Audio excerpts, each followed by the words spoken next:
Well, my phone woke up this week. Are y'all panicking? You shouldn't be. Let's talk about it on the weekly update. Okay, friends, let's talk about don't panic today on the weekly update.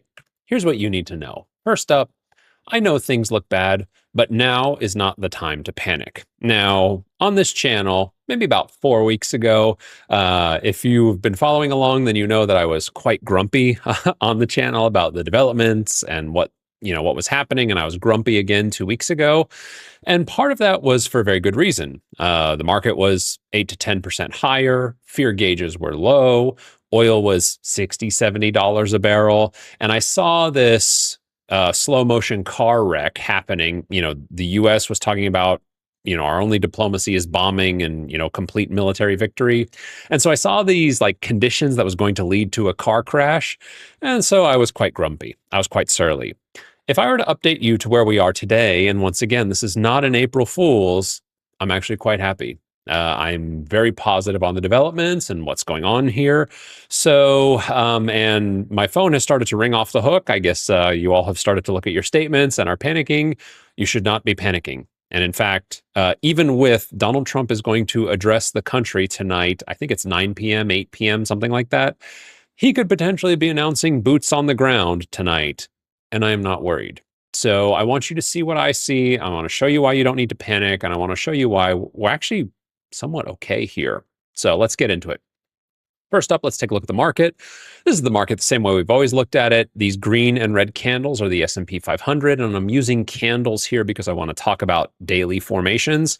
Orange is the 50-day moving average, purple is the 200-day moving average, and what do you notice? Well, we gave up on our 50-day moving average, and we have now started our 200-day moving average test. This has come almost exactly where I thought it would come. At that 660 range is where the 200-day moving average is.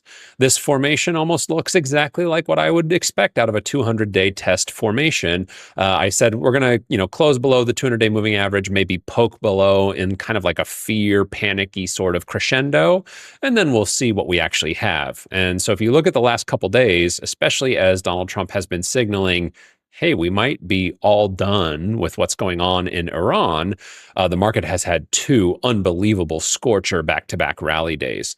We are still testing on the 200-day moving average, so I don't have an opinion about up, down, or sideways. But here's where we are, here's where I think we're going. And yeah, things look good. We're still testing on our 200-day. This is completely normal. This happens all the time in bull markets. It's not telling us that the uptrend is over. And that's one of the reasons why we don't need to panic is the market still looks supportive here. Let's talk about the Strait of Hormuz for a second. So what caused this 200-day moving average test was, what's happening in Iran right now. And here's a positive piece of news. Hormuz flows are ticking up as Iranian-approved ships start moving through the Gulf blockade. If you track the weekly average vessel count, what's happening is vessels are transiting the Strait of Hormuz. And what we're seeing is, I think it was Singapore, Malaysia, China's paying a toll. Some ships are going through free. Other ships, there's basically like three classes of ships that are going through the strait here. One are the friendly regimes. Those go through free. The other are everybody else who pays a toll of roughly $2 million a transit. And then there are the ships that are denied, which is basically anyone that is Western allied, Israeli allied, US allied. But remember that all we need is the oil to flow. Is it better if the US controls the strait, or if, we didn't give Iran the chokehold on all the oil flowing out of the Middle East? Yes, objectively, that is better.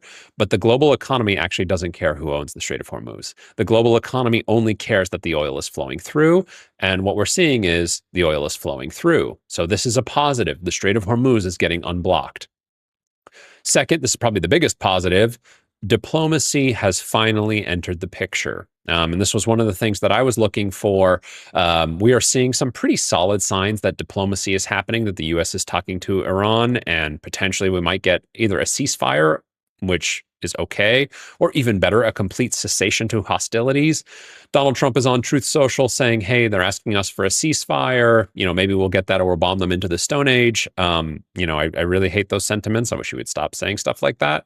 But this is confirmed by, senior officials in the American regime. And for their part, Iran has come out as well. And they said, we're not looking for a ceasefire. We're looking for total cessation to hostilities, which would be even better. This is how this thing is going to end. It is not going to end militarily. In general, wars don't end militarily. Wars end diplomatically. And so diplomacy is happening. That is another positive. Finally, if we look at oil and if we look at what's happening in the market, I'll talk about fear in oil. Oil peaked, well, so far has peaked over $106 a barrel. That was earlier this week. And then on all these ceasefire sort of headlines coming out, we are now below $100 a barrel. Is it great to have $100 a barrel oil? No, but the direction is positive here. And potentially with what Trump says tonight, we could potentially get more progress on this zone. Even better than that, though, is the VIX, which is sort of the market's fear gauge. We got a VIX over 30. Across my career, that has been a reliable indicator of a market that wants to bounce or a market that has some opportunity in it.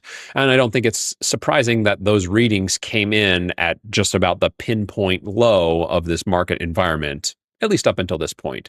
So what am I saying here? I'm saying that the situation is not over. It's still a live dynamic situation. But what I am saying is earlier in the month, I was very surly because the market wasn't braced for pain and things were going bad. Now I'm actually quite constructive on what's going on because we've braced for all sorts of pain that I don't think is actually going to occur. Even if Trump sends the troops tonight, if that's what he announces, if he's announcing boots on the ground, if you look at our troop buildup is only around 50,000 so far in the Middle East. Desert Storm was something like a buildup of 500,000 troops. So even from these early signals, it looks like we're going to see something much more limited here than, I don't know, the Great Battle, World War III, who knows?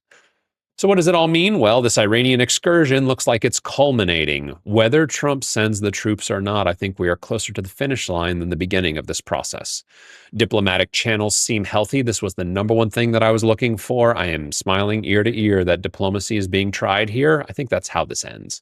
And the panicky market fever seems to have broken. We'll see. That's still live. It's still dynamic. But at least if you look at the VIX, the fear gauge, and if you look at what the market did around its 200-day moving average, we're getting some encouraging signs here that maybe the worst is over. VIX over 30 is a classic indicator of a market ready to bounce, and that seems to be what we are getting. Economic damage, at least domestically here in the US, as a result of this excursion seems to be limited because it was just so sudden. We are seeing demand destruction around the world. We're going to have to deal with that later on in the year. But at least for right now, if this is all it is, we can survive this. I believe that the market's resilience during this time is actually the real signal in all of this. Like I said, this was supposed to be the world ender. This was supposed to be the meltdown scenario. We got what? An 8%, 9% decline in the market. And now we've just had a 3, 4, 5% bounce. That looks pretty strong, pretty resilient to me. So I'm not saying that the situation is over. What I am saying is you don't need to panic. From what I'm seeing, it's not the best situation. It certainly is a roller coaster ride, but there seems to be stabilizing forces that are finally starting to come in. We're going to take it one day at a time. So there you go. Don't panic. I'll see you next week for the news review. Take care.